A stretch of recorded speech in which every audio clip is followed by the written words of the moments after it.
Hello. Hello everyone, ఎలా ఉన్నారు? నేను బాగున్నాను. మీ అందరూ బాగున్నారని చెప్పేసి ఆ పరమశివుని కోరుకుంటున్నాను. ఈరోజు మన టాపిక్ నడక, వాకింగ్. ఈ వాకింగ్ చేయడం వల్ల అందరూ వాకింగ్ చేయండి, వాకింగ్ చేయండి, వాకింగ్ చేయండి అంటుంటారు. ఈ వాకింగ్ వల్ల మనకు వచ్చేటువంటి బెనిఫిట్స్ ఏమిటో కూడా మనం తెలుసుకోవాలి. తెలుసుకుంటే మంచిది. నడక ఖర్చు లేనిది, సుఖవంతమైంది. మనకి అవకాశం ఉన్నప్పుడు ఈ నడకని మనం ఉపయోగించుకునేది. ఈ నడక వల్ల అనేక ఉపయోగాలు ఉన్నాయి. ఒకటి, గుండె ఆరోగ్యాన్ని కాపాడుతుంది. మనిషి నడవడం వల్ల గుండె బాగా పనిచేస్తుంది, గుండె ఆరోగ్యం బాగుపడుతుంది. రెండో పాయింట్, నడక వల్ల బీపీ కంట్రోల్ అవుతుంది. బ్లడ్ ప్రెషర్, రక్తపోటు అంటారు దాన్ని. ఆ రక్తపోటు కంట్రోల్లో ఉంటుంది. షుగర్ లేని వాళ్ళకి షుగర్ కూడా కంట్రోల్లో ఉంటుంది. షుగర్ ఉన్న వాళ్ళకి షుగర్ కూడా కంట్రోల్లో ఉంటుంది. షుగర్ లేని వాళ్ళకి భవిష్యత్తులో షుగర్ వచ్చేటువంటి అవకాశం లేదు. తర్వాత ఈ నడక వల్ల ఎముకలు గట్టిపడతాయి. ఈ నడక వల్ల ఎముకలు గట్టిపడతాయి. తర్వాత ఈ శరీరానికి ఆరోగ్యకరమైనది ఈ నడక. బీపీ నియంత్రించవచ్చు, షుగర్ రాకుండా చూసుకోవచ్చు. తర్వాత మనిషి చురుగ్గా, యాక్టివ్గా కూడా ఉండొచ్చు ఈ నడక వల్ల. నడక వల్ల చాలా ఉపయోగాలు ఉన్నాయి. అయితే అందరూ నడుస్తారు, కానీ ఎంతవరకు నడవాలి అనేది ఎవరికి తెలియదు. ఈ నడక వల్ల శారీరక, మానసిక ఆరోగ్యాలు కూడా బాగుంటాయి నడక వల్ల. అంచేత దానికి తోడు జ్ఞాపక శక్తి, ఏకాగ్రత పెరుగుతాయి కూడా. మనిషి చురుగ్గా ఉంటాడు, చక్కగా ప్రశాంతమైన వాతావరణం, మానసిక ఆందోళనలు ఉండవు, స్ట్రెస్ ఉండదు. నడిచేటప్పుడు నిదానంగా నడవాలి. మరి ఎముకలకు కూడా చాలా మంచిది నడక.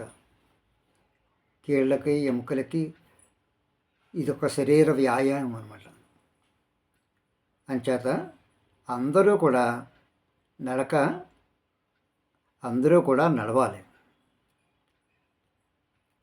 అయితే ఎవరెవరు ఎంతసేపు నడవాలి, ఏ వయసు వాళ్ళు ఎంతసేపు నడవాలి అన్నది ఈ విషయాన్ని ఇప్పుడు మనం తెలుసుకుందాం. 5 సంవత్సరాల నుంచి 17 సంవత్సరాలు ఉన్నవాళ్ళు 60 నిమిషాలు నడవాలి. నడిచేటప్పుడు కూడా 60 నిమిషాలు నడవాలి.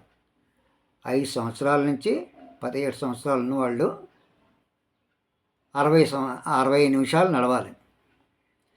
తర్వాత 18 సంవత్సరాల నుంచి 64 సంవత్సరాల వరకు కూడా వారు 30 నిమిషాలు కానీ 45 నిమిషాలు కానీ నడవాలి.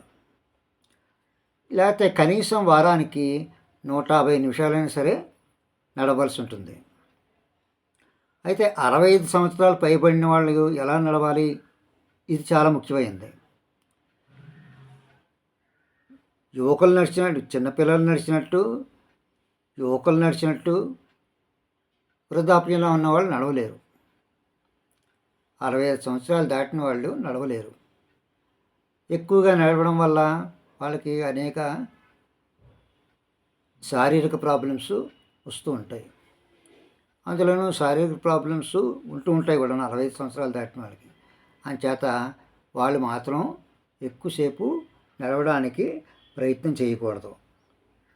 సుమారుగా 20 నిమిషాలు లేకపోతే 45 నిమిషాలు, అంతకంటే ఎక్కువ నడవకూడదు. 20 నిమిషాలు కానీ లేకపోతే 45 నిమిషాలు కానీ నడవచ్చు. అయితే ఈ నడిచేటప్పుడు వైద్యుల సలహా తీసుకోవాలి.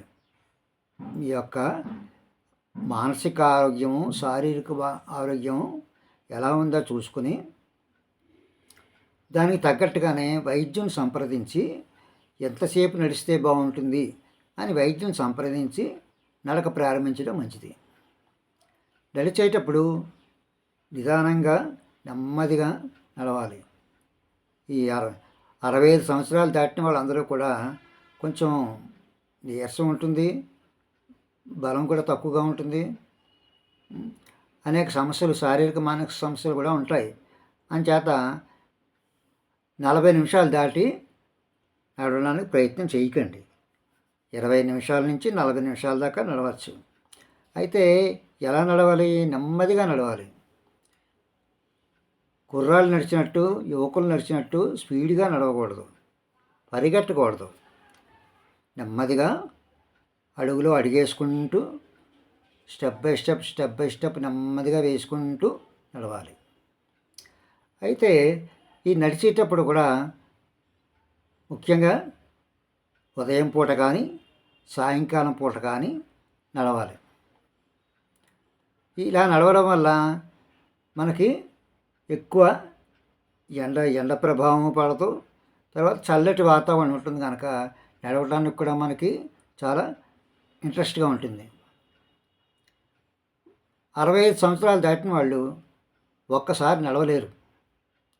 అంచేత ఏం చేయాలంటే 15 నిమిషాలు నడిచి మళ్ళీ కొంతసేపు విశ్రాంతి తీసుకుని మళ్ళీ కొంతసేపు నడిచి మళ్ళీ కొంతసేపు విశ్రాంతి తీసుకుని మళ్ళీ నడుస్తూ ఉండాలి. ఏకదాటిని వరుసగా కంటిన్యూస్గా 20 నుంచి 40 నిమిషాలు నడిచినా పర్వాలేదు. లేని పక్షంలో అదే దాన్ని విభజించుకుని 3 సార్లు మధ్య మధ్యలో రెస్ట్ తీసుకుంటూ 3 సార్లు నడిచినా పర్వాలేదు. ఈ నడక వల్ల ఏమవుతూ ఉంటుందంటే, అయితే వైద్యుల సలహా మాత్రం తీసుకునే నడవాలి. మనం అనేక మందులు వాడుతూ ఉంటాం, తర్వాత అనేక శారీరక సమస్యలు ఉంటాయి. అంచేత డాక్టర్ సలహా తీసుకుని ఈ నడక అన్నది ప్రారంభించాలి. అంతేగాని మనం సొంతంగా నడిచేద్దాం అని చెప్పేసి ఓపుకుంది కదా అని చెప్పేసి నడిచేయకూడదు.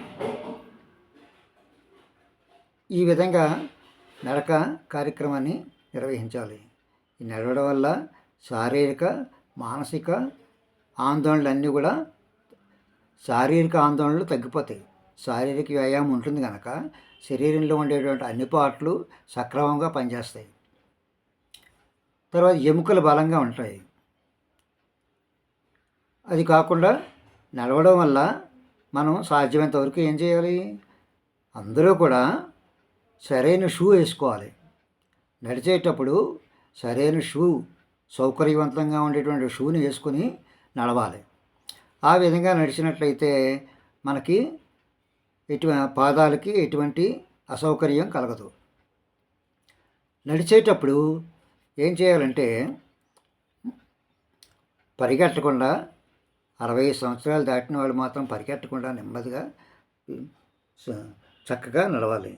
ఈ విధంగా నడవడం వల్ల శారీరక వ్యాయామం ఉంటుంది, మానసిక వ్యాయామం కూడా ఉంటుంది. మానసిక ఆందోళనలు, స్ట్రెస్సు ఇవన్నీ తగ్గిపోతాయి. ఇవన్నీ మీకు తెలిసిన విషయాలే, కానీ ఒక్కసారి జ్ఞాపకం చేద్దామనే ఉద్దేశంతో నేను ప్రయత్నం చేస్తున్నాను. మళ్ళీ ఇంకోసారి చెప్తున్నాను, 5 సంవత్సరాల వాళ్ళు అంటే ఉదాహరణకి 5 సంవత్సరాలు అని చెప్తున్నాను, కానీ 5 సంవత్సరాల వాళ్ళే నడవక్కర్లేదు. వాళ్ళకి చిన్న చిన్న ఎక్సర్సైజ్లు, వాళ్ళకి చిన్న ఇంట్లో నడిచిన సరిపోతుంది. కానీ మామూలుగా చెప్పాలంటే 5 సంవత్సరాల నుంచి 17 సంవత్సరాల వరకు ఉన్న వాళ్ళు ఏంటంటే 60 నిమిషాలు నడవాలి. 15 ఏళ్ళ వాళ్ళు, 17 వాళ్ళు అలాగా 60 నిమిషాలు నడవాలి. అదే 18 సంవత్సరాల నుంచి 64 సంవత్సరాల వరకును వాళ్ళు 20 నిమిషాల నుంచి 40 నిమిషాల దాకా నడవచ్చు. తర్వాత 65 సంవత్సరాలు దాటిన వాళ్ళు మాత్రం కేవలం 20 నిమిషాల నుంచి 40 నిమిషాల దాకా నడవచ్చు. మధ్య మధ్యలో బ్రేక్ తీసుకుంటూ 3 విభాగాలకు చేసుకొని నడవచ్చు. ఈ నడక అన్నది మనకి దేవుడిచ్చిన సంపద. ఎక్కడి నుంచి రాక్కర్లేదు, మన చేతిలో ఉన్నది ఈ నడకది. ఈ నడక అందరూ కూడా ఈ నడకలో అందరూ కూడా పాల్గొని వారి వారి ఆరోగ్యాలని బాగు చేసుకోవాలని, శారీరక మానసిక ప్రశాంతత పొందాలని నేను కోరుకుంటూ జై హింద్.